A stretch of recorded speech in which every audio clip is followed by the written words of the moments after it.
Canal Yau Yausha, os mandamentos.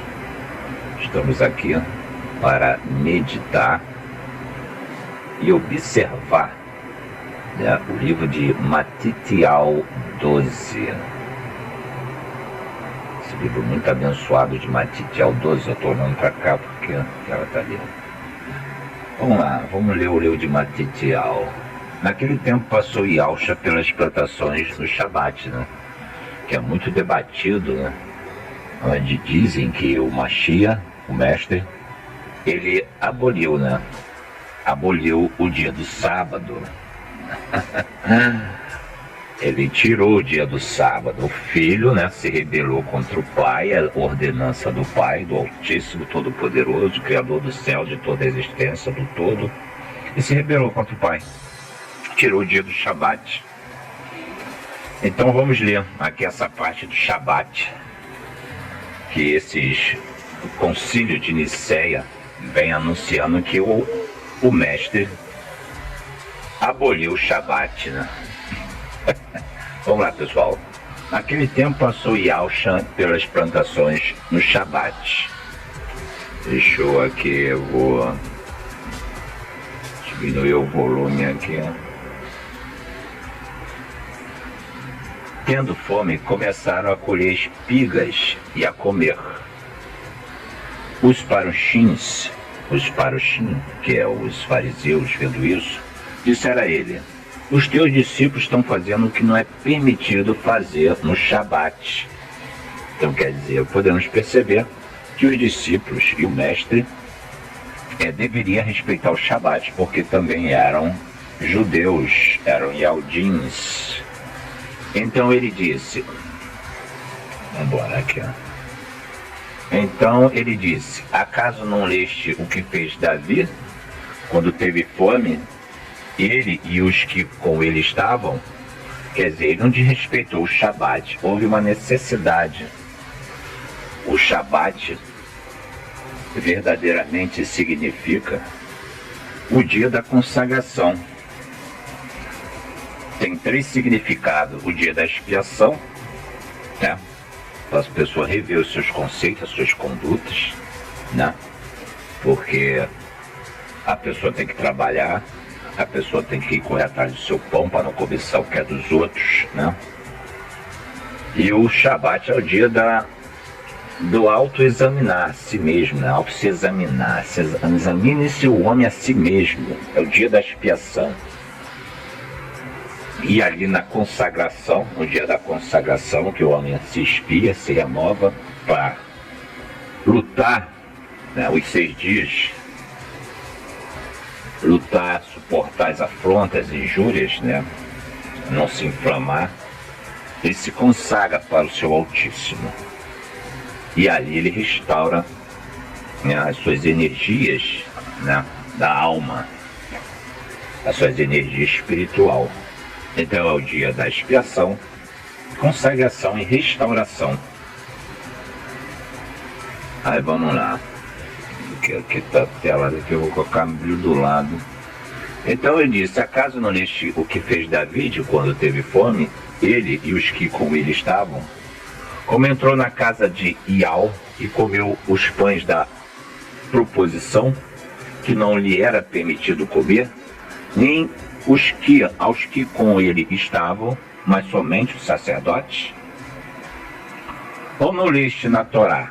Quer dizer, o mestre mostrou exemplo na Torá, né, que poderia comer, fazer aquele serviço no dia do Shabat, né? Ou não leste na Torá que ao Shabat os sacerdotes no templo violam o Shabat e ficam sem culpa? Então quer dizer que o Mashiach era um sacerdote, era um rabino, era um do grupo dos fariseus que levava a Torá verbal para o seu povo. Então aqui está a prova que o mestre Yausha, mestre Yausha, ele veio anunciar a Torá do seu pai, porque ele teve que recitar o livro da Torá para os líderes, os parushins, aquele que também pertencia ao seu grupo, né? Porque eles eram fariseus. Os fariseus, eles anunciavam a Torá verbal, né? E ele recitou a Torá de que era de conhecimento dos parushins, dos fariseus. Então é uma prova que o mestre Yahusha, ele recitava a Torá verbal no tempo que ele esteve na terra dos viventes. Deixa eu ver aqui, vamos lá. Eu, porém, digo para vocês que aqui está alguém que é maior do que o templo, mas se soubesse o que significa clemência, quero, e não sacrifícios, vocês não teriam condenado os inocentes. Porque o Filho do Homem, aqui ó, olha os hereges, né? Os hereges, os concílios de Nicéia que andam por aí, né, pregando contra o dia sagrado, né, o dia do Shabat, dizendo que o mestre fez uma nova lei, uma nova aliança, e se rebelou contra o Pai. Porque o Filho do Homem é o mestre do Shabat. Aleluia. Então a pessoa não sabe o que significa o Shabat, né? E blasfema e faz heresia contra esse dia sagrado. O concílio de Nicéia, ele mudou esse dia sagrado para adorar o Deus Mitra, o Deus Sol, né? Então mudaram o fundamento do dia sagrado, que é o dia do Mashiach. Ele é o mestre do Shabat. E assim ele não transgrediu a obediência do Shabat. Aleluia. E estava ali um homem que tinha uma das mãos. Aí, partindo dali, entrou na casa de oração deles. Quer dizer, numa sinagoga, né? Acredito eu. E estava ali um homem que tinha uma das mãos atrofiadas. E eles, a fim de poderem acusá-lo, tanto é que era na sinagoga que os líderes, os fariseus, os parushins estavam lá também. O interrogavam, dizendo: é permitido curar no Shabat? Já questionando de novo o Shabat. Então, quer dizer, é para o concílio de Nicéia ficar esperto, né? Essa parte de Matitial, Mateus, está mostrando, né, que o mestre não aboliu o Shabat. Ele não mudou o dia sagrado. E ele lhes disse: que homem terá entre vocês que, tendo uma só ovelha e ele cair numa cova no Shabat, não a pegará e a levantará? Então o mestre quis aqui mostrar aos concílios de Nicéia, aos falsos profetas, aos hipócritas, que eles obedeciam o Shabat para benefício próprio, para o seu próprio interesse, né? E o mestre não. O Shabat era o dia, né, da consagração, expiação, restauração. Então ele mostrou que ali no dia do Shabat ele poderia restaurar uma vida também, porque era o dia do Shabat, era o dia apropriado para isso. Então disse ele para o homem: estende a tua mão. É restauração. Ele não descumpriu o Shabat, ele restaurou a vida daquele homem que era de mais precioso, né, para o mestre. E ele a estendeu. Não era as ofertas, não eram os dízimos, não era as ovelhas, o gado, mas a pessoa. E ela foi restabelecida, ficando boa como a outra. Quer dizer, ele restaurou a saúde, né? A saúde daquela pessoa, daquele ser humano. O parushim, porém, fariseu, deixando o lugar, obtiveram conselho contra ele, acerca de como iriam destruí-lo. E Yahusha, percebendo isso, retirou-se dali.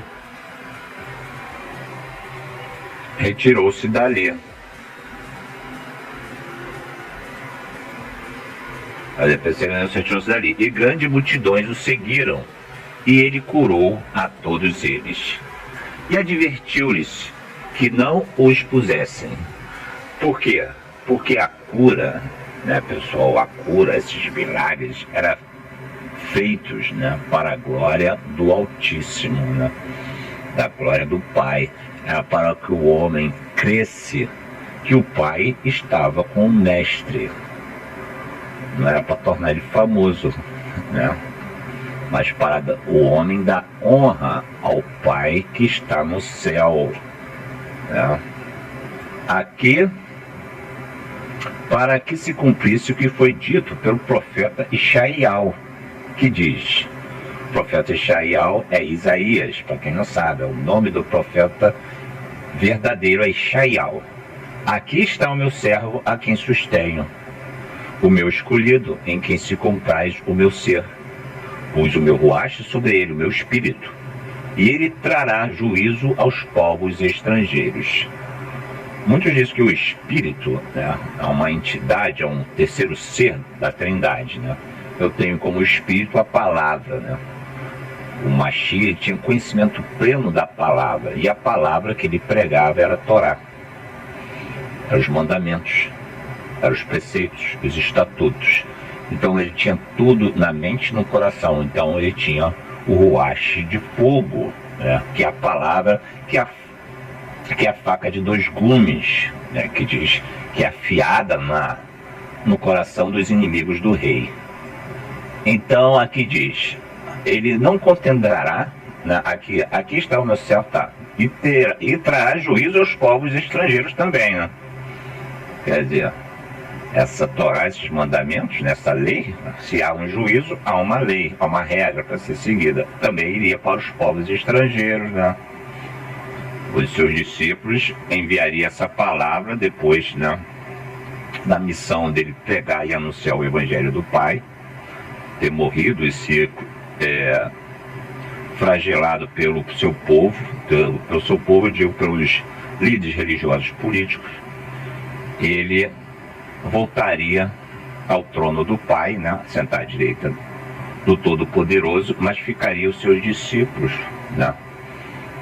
E o Ruach Kadosh é tudo que o Mestre anunciou, e os seus discípulos absorveram e tiveram esse espírito e continuaram e anunciaram esse Ruach, né, esse espírito da palavra para os gentios estrangeiros, os mandamentos, né, e foi se alastrando aos gentios romanos, e a crença, né, nesses mandamentos estava crescendo em toda Roma, em toda parte dos gentios, e estava sendo uma ameaça para o Império Romano, porque o Império Romano tinha como cultura os seus deuses pagãos. Então vamos lá, continuando. Então, acho que vocês conseguiram pegar, né, raciocinar o que eu quero dizer sobre o Evangelho do Mestre e a estratégia do Império Romano para não perder o seu domínio global, que na época estava muito forte, mas estava enfraquecendo com a evangelização dos discípulos, aquilo que o Mestre anunciou, mandamentos, estatutos e juízos. E estava chegando na cultura que era totalmente inversa dos gentios pagãos, dos gentios estrangeiros. Vamos lá, pessoal, vamos continuar lendo aqui. Trouxeram então um homem que tinha o mal, né? Que tinha o mal, cego e mudo, e ele curou, de modo que o mudo passou a falar e a ver. E toda a multidão se admirava e dizia: não é este o filho de David? Quer dizer, descendente de David. Os paroxins, ao ouvirem isto, diziam: este não expulsa os males senão por Beelzebul, o príncipe dos males. E Alcha, conhecendo-lhes o pensamento, e Alcha, conhecendo o que eles pensavam, disse: Todo reino dividido contra si mesmo fica desolado, e toda cidade ou casa dividida contra si mesma não subsistirá. E se o adversário expulsa a si mesmo, está dividido contra si mesmo. Como então subsistirá o seu reino?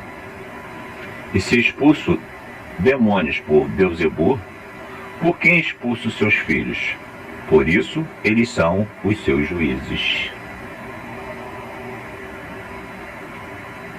Mas se expulso os demônios pelo Ruach de Ial, o Altíssimo, então é chegado a vocês o reino de Ial. Sempre se referindo ao Pai, né? Sempre se referindo ao reino, preparando o reino do Pai. Ele é que nos instrui até o Pai e nos guia até o Pai. Ele que nos leva até o Pai. Então podemos perceber, e observando aqui, que essa instrução de Matitiel 12 está se referindo que ele não aboliu o Shabat, pelo contrário, ele é o mestre do Shabat, e que ele anuncia a Torá do Pai. Veio evangelizar e defender essa Torá que foi invalidada por toda a humanidade pela contaminação tanto dos próprios judeus, né, os líderes judeus, que estavam desviando dessa Torá, e também dos líderes mundiais da época, os imperadores globais da época, né? Os imperadores globais da época, que era Constantino, que era um imperador romano, um deus, se achava um deus, e tinha como culto a vários ídolos, a vários deuses pagãos, principalmente o deus Mitra. O deus Mitra é um deus, né, que se compara à história do Jesus, que veio com uma divindade, né, e foi concebido por uma mulher virgem, né? Então esse relato a gente tem que observar, né? É uma história contada pela mitologia grega. Toda a Bíblia, né, de João Almeida, ele foi traduzido pela linguagem, né, grega. Então tem que ser bem observado esse trecho. Quem não é comigo é contra mim, e quem comigo não ajunta espalha. Podemos observar também que o mestre ele não anunciou o evangelho de cruz, né? Ele veio anunciar a redenção do seu povo Israel, através de quê? Dos mandamentos que foi enviado pelo seu pai a Moisés. Outra observação boa aqui também. O que eu fiz aqui? Deixa eu ver. Vamos continuando aqui. Por conseguinte, eu digo para vocês, todo erro e blasfêmia serão perdoados aos homens, mas a blasfêmia contra o Ruach não será perdoada aos homens. E qual é essa blasfêmia do Ruach, do Espírito? É a palavra. Se você não aceitar a palavra, você não será perdoado. Agora, se você aceitar a palavra, você será perdoado. Por quê? E não só aceitar, mas também obedecer e se arrepender, né, dos seus erros, transgressões. Isso é uma coisa muito particular de cada um. A pessoa que disser alguma palavra contra o Filho do Homem, isso será perdoado. Mas a pessoa que falar contra o Ruach Kadosh não lhe será perdoado, nem neste mundo, nem no mundo vindouro. As pessoas que usam, né, a palavra, que para mim a palavra é o Espírito, a palavra se fez carne e andou entre nós, né?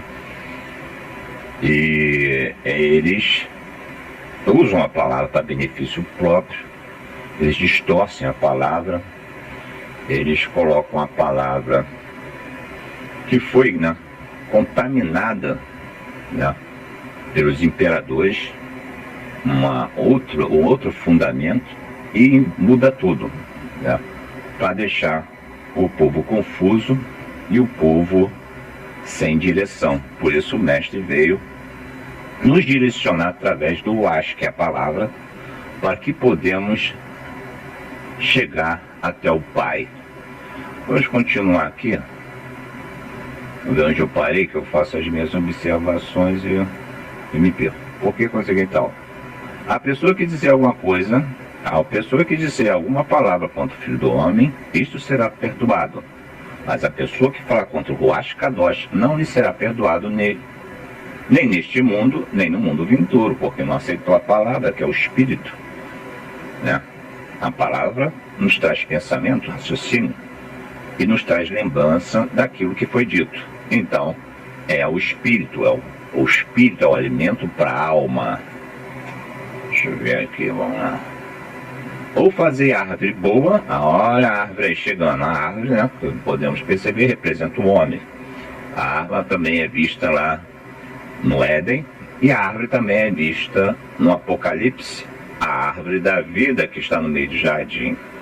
Então, ou fazer árvore boa e o seu fruto bom, ou fazer árvore má e o seu fruto má, o seu fruto mau, porque pelo fruto se conhece a árvore, né? Pela conduta, pelos pensamentos, né? Pelo que sai da boca, o que sai da boca está cheio de coração. Então o fruto, a conduta, é aquilo que a pessoa, né, se comporta. Raça de serpentes, ele falou, pois falsos, né, os hipócritas. Como podeis vocês falar coisas boas sendo maus? Quer dizer, isso é interessante, né? Os paruxins falavam da palavra do Altíssimo, do Pai, que era boa, mas eram maliciosos, gananciosos, cobiçosos, né? Furtadores, adúlteros. É uma coisa interessante, que o adúltero, nesse caso, não só se refere à relação entre mulher e homem, né? É adulterar o combustível, adulterar um produto para prejudicar o teu próximo, adulterar alguma coisa, né, para prejudicar o teu próximo. Não é só o adultério de uma relação entre duas pessoas, mas também todo tipo de adultério, né? O que mais ocorre, né, você compra um produto, está adulterado, é igualzinho, mas não é o produto. Então esse também é um tipo de adultério, né?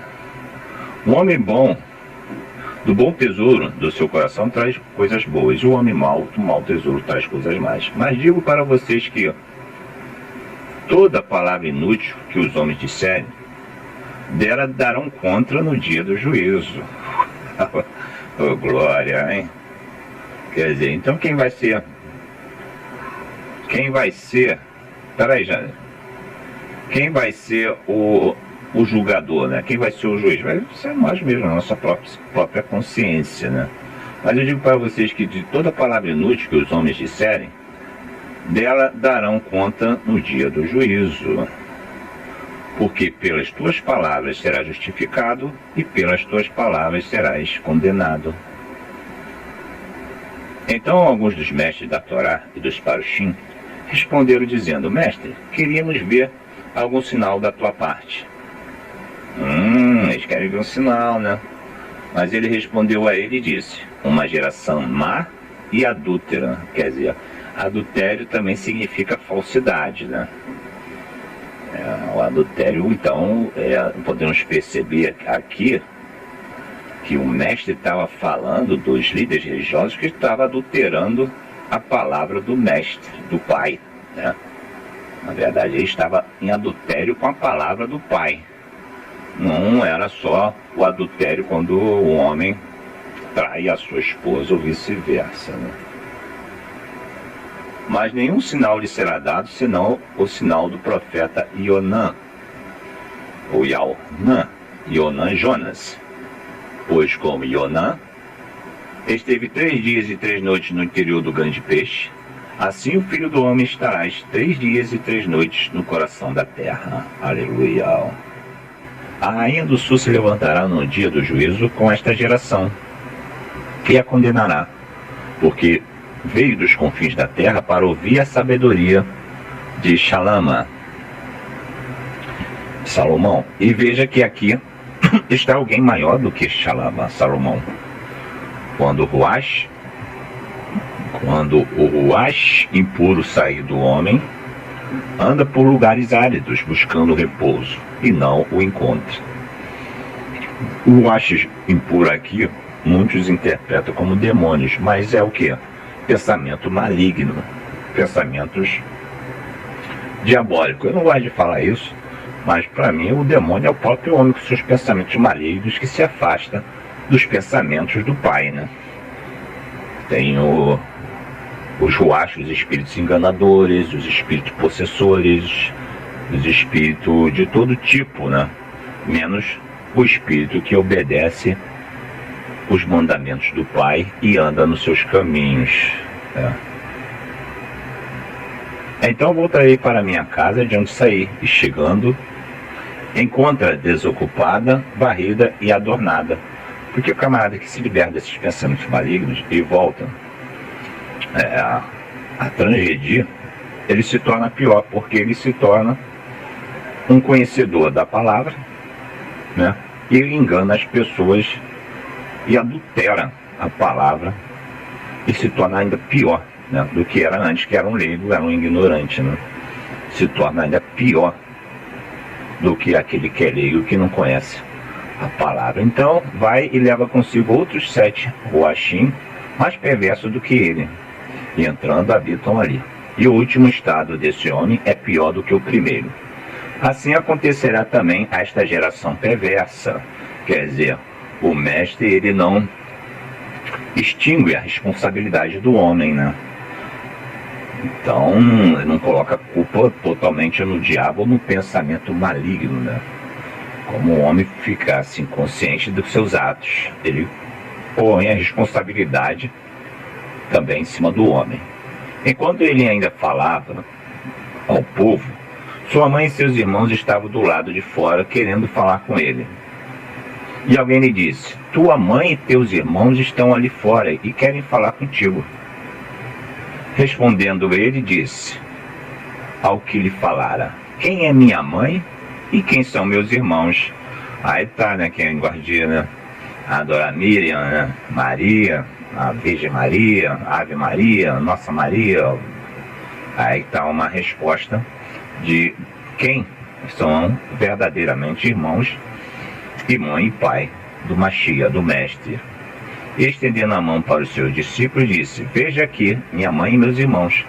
Pois aquele que fizer a vontade de quem? De Jesus? Não, que se fizer a vontade do meu Pai, que está no Chamaim, este é meu irmão, irmã e mãe. Oh, aleluia, isso é muito...